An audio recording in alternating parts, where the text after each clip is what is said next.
Welcome to a rather nice event. As you know, on Time Team, we managed to get together some of our experts and talk to them at a lot more length we'd normally have time for on a shoot. And I've got Sir Tony Robinson with me. Hello. And Jackie McKinley from Wessex. Hiya. She's an osteoarchaeologist and the principal osteoarchaeologist. But more importantly, she's been doing bones with Time Team for 20, 30 years. Gosh, that makes me sound so old.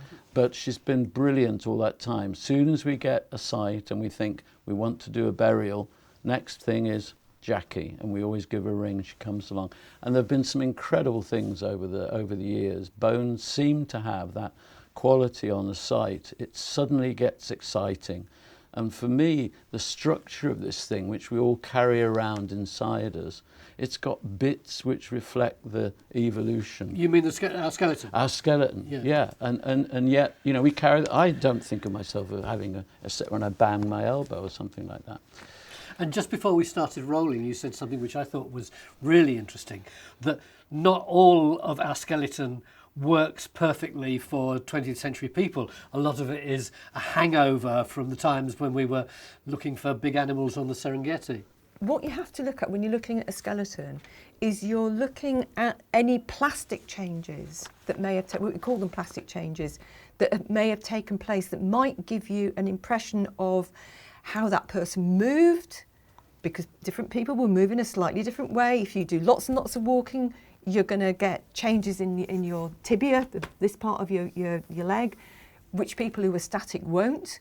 If somebody stood with their feet out like a duck all the time, you'll get changes in the hip joint and how that goes in there. So you can see they've stood differently. If they've used one side of the body more than the other, you'll get stronger muscle attachments and more robust bone on one side than the other. So you can tell a lot from the skeleton about how somebody moved, and from that you then can deduce the kinds of activities that would have caused those changes.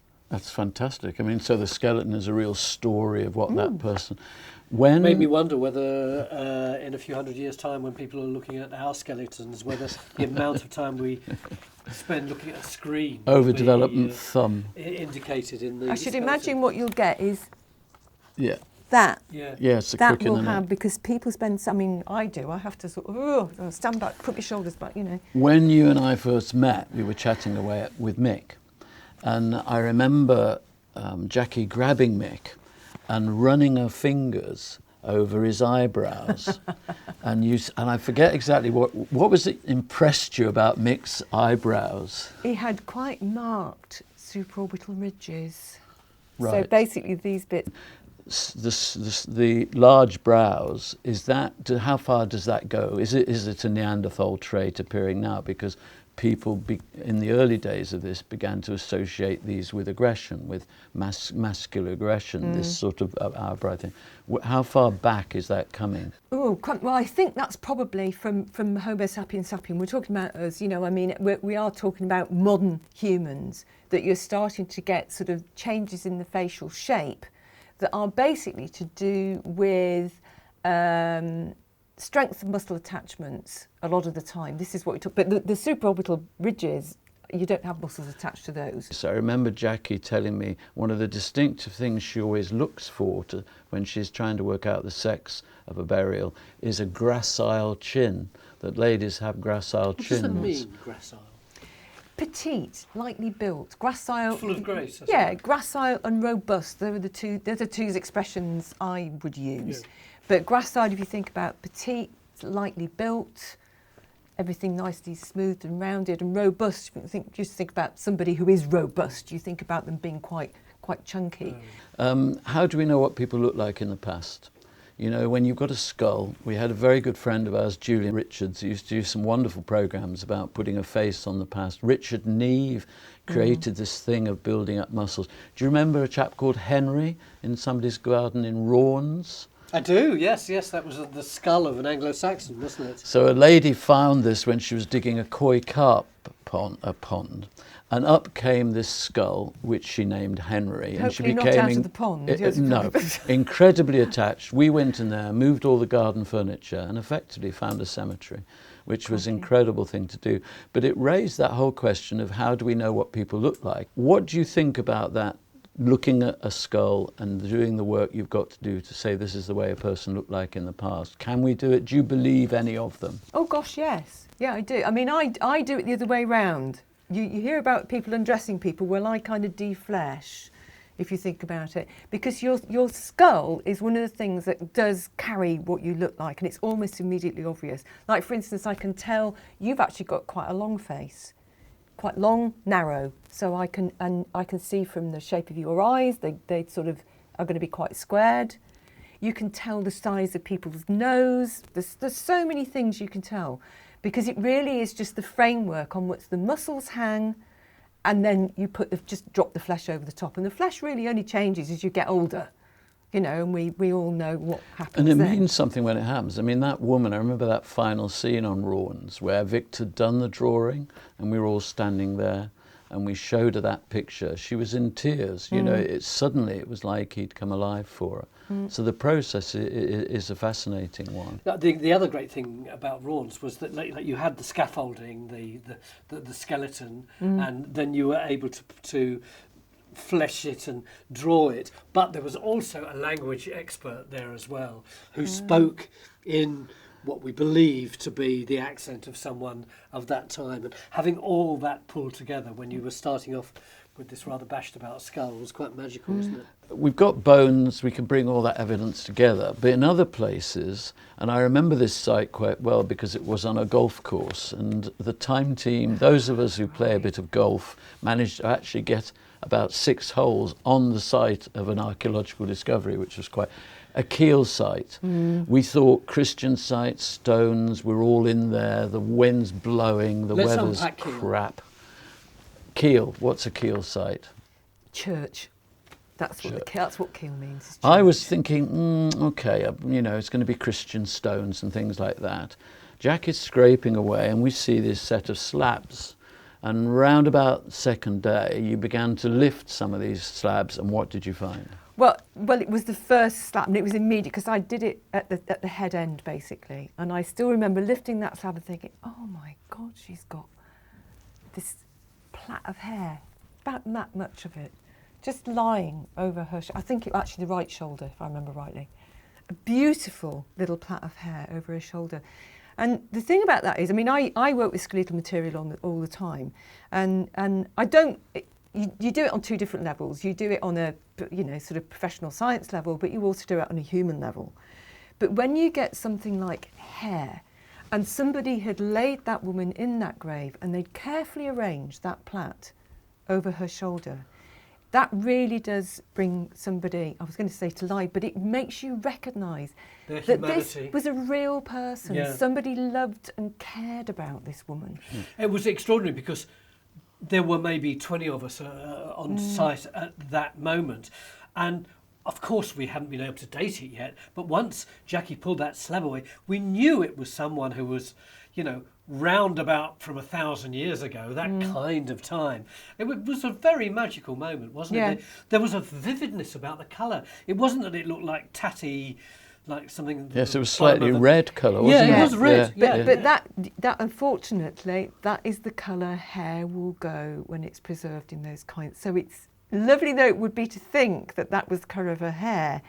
It's just part of what happens to hair. And what had allowed it to survive that length? What were the conditions? There was no soil in there. There was just a thin skim of soil that had got in. So you're in anaerobic conditions that are kept at the same temperature.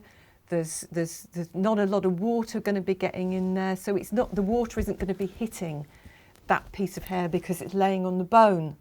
So you've got the sort of lovely preservation conditions for something along those lines to be there. If it had soil in it, we wouldn't have seen anything. It would have gone. And that site just got even stranger on the 3rd day. Wow, didn't it just? Yeah. Do you remember? I can't remember. You can't remember? The writing? Oh, gosh, right, yes, We'd said to Matt, yes. I don't know, somebody, I can't remember who it was, had said to Matt, who was lifting up the slates, just have a look on those slates. And there were a lot of slates. Yeah. And he turned one over, Ogham writing. Yeah, I do remember. A message from the Viking. From the Vikings, and it said, if I remember this rightly, it said something like banned 50 men, something like that. It was like, here we are, come and get us. They did that kind of thing, though, about Vikings. They're always scribbling. Maze Howe in Orkney, they scribbled something about some Well, lady... it'd be very helpful if more people did yes, that. Root stuff from somewhere in... And I think it said cornered. We had to send it to Cambridge to be translated. Helen then proceeded to read it out, and she was always a bit annoyed by the fact that when she held the stone up, apparently she held it upside down. Oops. So that, which was pointed out to her by academic friends. Oh, of course it would be. Yes. So other things can survive. Hair, you can get the sense of the person from some of these things which we find in associated with it. It was odd. We talked earlier, didn't we, about these liminal magical places. In a way, because of what had happened recently, that Isle of Man site, which was so wonderful, was the opposite of that. We were on a golf course, and they were still playing, not on our hole, but like all around us. Yeah. And there we were producing the hair of someone from 1,000 years ago, a message from the Vikings. Liminal, it just weren't. Oh! Yeah. Now, I'm going to take us now into London, not far from where we are. I mean, I always thought we'd occasionally go to sites where we'd look at each other, you, I, and Mick, would look and think, are we really here? Buckingham Palace being one, this being another. Westminster Abbey. We're in that piece of green grass just outside the Abbey that the coronation has just walked through. Yeah. And we were actually in that area doing excavations. We had a lot of help from everybody at the Abbey who were charming and helpful, got us through all the paperwork. We were digging there and we began to find burials. And these were some of the earliest inhabitants of that Minster site. And we've got a lot of pictures of Jackie at that moment when you're beginning to find, what can you remember about those burials? There were just so many of them. Because we started out, there was sort of one here, and then there was another one just here, and then another one here, and another, and they were going slightly further down. So we had a whole sequence of them, which was brilliant from our point of view, because I was talking about radiocarbon dating and how useful it is to have a sequence. What you want is the top and the bottom of the sequence, which will help you understand. So, and we didn't lift any of those. We didn't completely uncover them. We just uncovered enough to be able to understand what it was we were looking at. So they're all still there. Bless And that's a them. big choice, isn't it, Jackie? This business about in situ. Can you find enough about them, or is there a need to take them out because there's maybe a development going through? I think what you've just been discussing is really, really important. It's something that's impacted on me during the 20 or so years that I've been doing archaeology, which is obviously far less than you two. But archaeology is not primarily about digging things up. It's about finding what's down there. And if you dig it all up, well, A, it means you've kind of killed it at that moment, and the only knowledge that you're going to get from it is what we can get right now. And in 50 years' time, we're going to have so much more knowledge that actually that will all have been wasted. So the decision to leave stuff in the ground, which is so frustrating to so many of our audience, I think is actually a very responsible thing to do. Yeah, well, Sorry, that was a Tony rant. No, it's quite. I quite agree with you. I don't think we should be disturbing the dead unless we have to. Now, one of the things about Time Team is that people don't always realise this. It's what's called evaluation. You're evaluating what's there. If they're going to be disturbance, like for instance in Barrow, we knew, for instance, that they were going to get disturbed and the wind was going to expose even more of them. They would be damaged. The same goes on some of the other sites that we've done. We know that they're either going to be plough damaged or somebody's going to build something. And in the world I work in, that's what we do all the time. We work in commercial archaeology on sites that are going to be destroyed.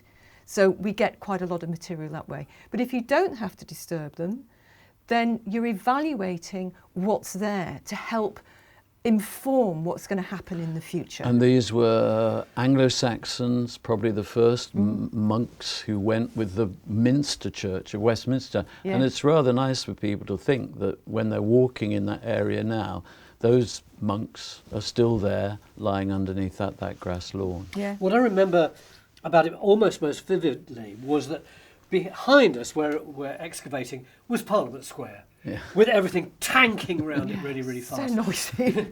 The little bit of grass which we were allowed to use quite responsibly, we weren't allowed to dig up the whole bit where everyone paraded in for the coronation. It was only about the size of a room, wasn't it? Quite a small area. Yeah. And yet, within this tiny, discreet little patch of grass, was all this history and really, really old, resonating, important national history, which we in our 3 days were able just to take a little peep at. Yeah. And one of the interesting things about it was actually the orientation of those graves, going back to it, because obviously east-west is what we always think of, but east-west is a kind of slightly immovable feast, you know, and what people would have buried as east-west would be on alignment with the church or the cathedral. Now, those burials that we had there, okay, they were east-west, but they weren't the same alignment as the current cathedral. So they had been aligned in response to an earlier building, which was on a very slightly, I mean, we're not talking about massive, but, you know, maybe 5-10 degrees difference. And this is this expectation that, you know, the sun, the god is going to come from the east, and so you want to be facing in that direction. And the rather lovely example, which I always treasure, is a Roman burial we found where the man had been put in a Christian direction, but his head had been turned to face a slab. Phil excavated the slab, and it had the name of a Roman god etched into the side of the stone. Right. So hedging his bets. Hedging his bets. Hedging his bets. In fact, it was only the priest that would be facing that way. Everybody else was supposed to be facing the priest. So you can always tell whether you've got a cleric or whether you've got a lay person, depending on where they're going to be facing when they sit up. I think that it's so fascinating, that conversation over the last few minutes, that really shows what a forensic discipline archaeology is. The idea that just this subtle alignment of the bodies can tell you that the bodies weren't related to this building, they were related to an earlier building. We know how old this building is, so immediately we know that those bodies predate the current building. So I'm going to widen it a bit further. Which are the 2 digs that have made you thought, I'm actually in the right business here. I know what I'm doing, I've got the level of understanding, and this is an astonishing site. Which sites make you think of that? Well, there's 2 that osteologically stick out. One of them has to be a site called Cliffsend in Kent, which I couldn't wait to get up in the morning and get to work and get working on, because it's so weird, so fantastical, nothing else I've ever worked on like it. It's a late Bronze Age site. It's near Pegwell Bay in Kent. A really large feature, well, it's an amorphous looking feature that had so many unusual burials in it. But one of the main things in the late Bronze Age bit of it was a circular pit that at the base of it had the remains of 3 in situ burials, one of which was a very elderly lady laid on one side with a piece of chalk in her hand, and it definitely was, up to her mouth. Not quite sure what the symbolism there is, but she'd been killed by 4 blows to the skull with a sharp weapon, a bronze sword. Now, are we talking here a sacrificial killing? I think it has to be. All the things go together. For her to be killed with a sword, which at that time was a very, very, very elite weapon. You know, if you think sort of Achilles and Hector, it's the kind of thing those 2 guys would have fought with. You wouldn't go around bashing old ladies over the head in it. It would be lit beneath you. So it was how she'd been killed and the way she had been laid, and it was very orchestrated how she'd been laid in the ground. And I suspect she'd got no injuries that suggested she tried to protect herself. There was no cuts to any other part of her body, nothing that, you know, if somebody goes to hit you around the head with something, you go like that, which usually would mean you'd get cuts, or if somebody was hitting you with a stick, breaks to your arm bones. There was nothing like that.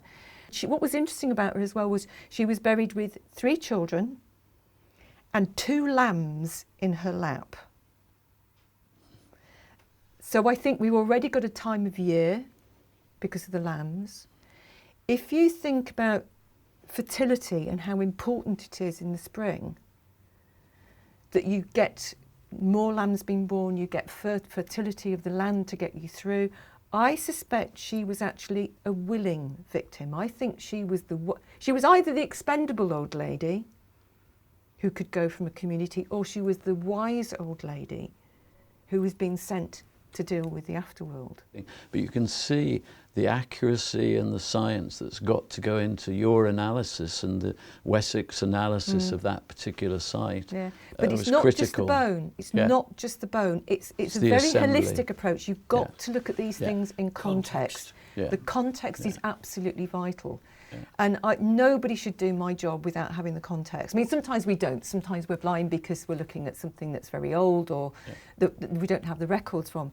But you can tell so much more if you have all the data. And that's not just what I've got, but obviously the person who looked at the animal bone and knows the age of the animal bone and what kind of species it's in. So you're engaging with lots of other people to get a story. I'd love to talk to you a little bit finally about one of my favourite archaeological finds, which is an extraordinary snapshot of the importance of the change into metalworking, bronze, gold.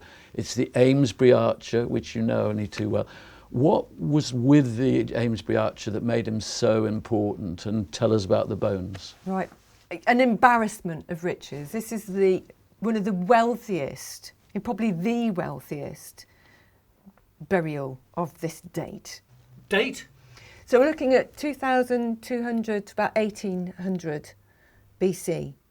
And this is what we call, it's the last bit of the Neolithic, very early bit of the Bronze Age. It's a bit of a transition period that's referred to as the Beaka Period. Or sometimes they call it the Chalcolithic.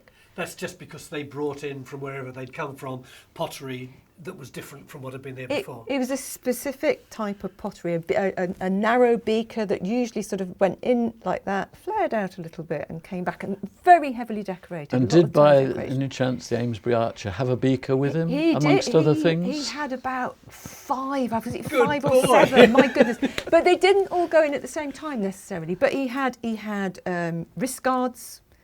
Why would he need a wrist guard? A wrist guards. This is where the archer bit comes from. An archer will usually have a guard that goes around the wrist so that when they pull the string back, it doesn't take the skin off their arm as it comes back. So he was wearing one wrist guard. I think there was another wrist guard next to him. There was a whole sheath of arrows. Obviously, we still didn't get the shaft, but the arrowheads were there. And from the angle that the arrowheads were laid at, they could tell that the shafts would have been there. There was, like I say, all these vessels. Beads. There's what's called a cushion stone. Yeah. This is very important, a cushion stone, which is for working metalwork. And he also, richest of riches, had 2 gold hair ornaments. So in that one burial, you have evidence of metalworking from that stone, evidence of gold, access to gold, and nowadays we could XRF those earrings and find out where the gold came from. I'm interested in his bones. You can now talk about the bones. Right, I can talk about the bones now. You can. The bit that I saw first, because of course he was referred to as the king of Stonehenge, and this, that, and the other, and he's supposed to be this sort of chieftain, this warrior, and things. Now I looked at the bones, and the first thing that stuck out, and it did stick out quite quickly, was how one leg was markedly more robust than the other. And I don't mean longer, I mean chunkier and heavier built. And what you could see, if you remember me talking about how bone is a living substance and it will change depending on the pressures that are put on him. And what I could see from looking at this is this man had put all his weight on his right side. He'd used the left side, but he'd put all his weight on the right side because the left side, he didn't have a kneecap. He was missing his kneecap. So your kneecap is there to glide those ligaments over the top and make that knee joint work well. It will work without the kneecap there, but what happens is you develop a groove at the base of the femur, the thigh bone, and then into the tibia. And you can move quite well when you're a child, but as you get older it becomes harder and harder to bend that knee. Now if you've ever watched anybody who's broken their leg and has got a pod on their leg, in order to move forward they have to chuck the leg out to one side so it doesn't scrape along the ground. And what I found with this chap was all the muscle attachments down the back of the leg. If I borrow this, oh there we are. This down here is called the linea aspera. That's whereas all those big thigh muscles will attach. They were almost non-existent on the left side. There was hardly any muscle attachments. But the bit that did stick out was this bit here. And that's the bit where the muscle attaches that a duck's takes out that leg and swings it round, and that was how we'd moved. The other thing that had changed was this bit here, the neck of the femur. Now you can see in that's pretty straight on. His wasn't, it was bent to one side because he'd stood with his leg turned outwards. And he'd done this for long enough to it caused the plastic changes in his leg. And his tibia, his lower parts of his leg, were also not very highly developed. It was still as long. So this hadn't sort of caused him a problem in growing. This had caused him a problem when he tried to get into adulthood. And do we know from DNA evidence, because you can now get that material, anything about where he came from? What were his origins? Okay, right. Well, we know from the strontium and oxygen isotope analyses that have been done that he was not a local man. He came from somewhere. That sounds like he didn't come from Salisbury. He didn't come down from the. He didn't talk like Phil. He did not talk like Phil. No, he didn't talk like Phil. He didn't talk like anybody from here. He probably came from somewhere in the Alsace-Lorraine region, near the Alps, right across there. I'm very relieved you didn't say somewhere like, the Isle of Wight or somewhere, just sort of local, No, Alsace, so he'd made that journey. We know that he came from the Alpine region, this side of the Alps, but the Alpine region. We're kind of peering into the past via the bones. It's like they carry stories of some of the most important things, the Beaka period, the early Christian period, the Roman period, and it's like in all that material, that evidence and the research you're doing, a bit like the archaeology of bodies is exactly what it is producing that stuff. And imagine if you had a great-great-granddaughter who turned out to be an archaeologist. Imagine what she would be able to read with the evidence that we've got now. Well, things have I mean, in the last 15 years, even the last 15 years, the sorts of things that we can tell from human bone has increased dramatically. We could tell the kind of food they ate from looking at the carbon and nitrogen isotopes in the teeth. We can tell, like you say, the how old they were from doing the radiocarbon dating. We can tell where they came from from the strontium and oxygen isotope analyses. Now we're doing more DNA analysis. We can then tie that strontium and oxygen isotope, i.e. what we can tell about them when, where they came from, to the bigger genetic picture, which is even more important because somebody may have ancestry from one place but actually have moved around several times. And this is one of the things that is becoming clear, is just how mobile people were. We seem to think they would sort of, it's a bit like the medieval period, you were a serf and you were born and lived in, but people wasn't like that. People moved around so much more in the past. And as the DNA work expands, we can tell more about pathogens that affected them. We get things like obviously hair, you're talking about facial reconstruction, you can get hair colour and eye colour and skin colour. You can get all these things which helps us build up a much, much better picture. Jackie, I think it's been fantastic listening to that range of information. I'd like to thank you and Sir Tony Robinson for joining us, and Wessex for allowing you off, who we've worked with for many, many years, and MOLA for hosting things here, which has been great. So we've been and listening to that range of things, I'm fascinated about where you will go next with osteoarchaeology. And I think both Tony and I will be rather thrilled to be around the next time you find an interesting excavation of a body. Yeah. Okay. The one thing that we haven't said is that amongst the whole Time Team gang, Jackie is one of our best mates. Yeah. Oh.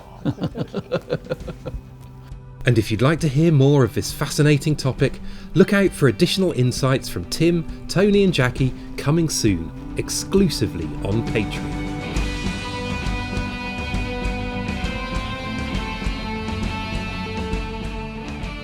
Join Time Team on Patreon to access exclusive 3D models, masterclasses and behind the scenes insights.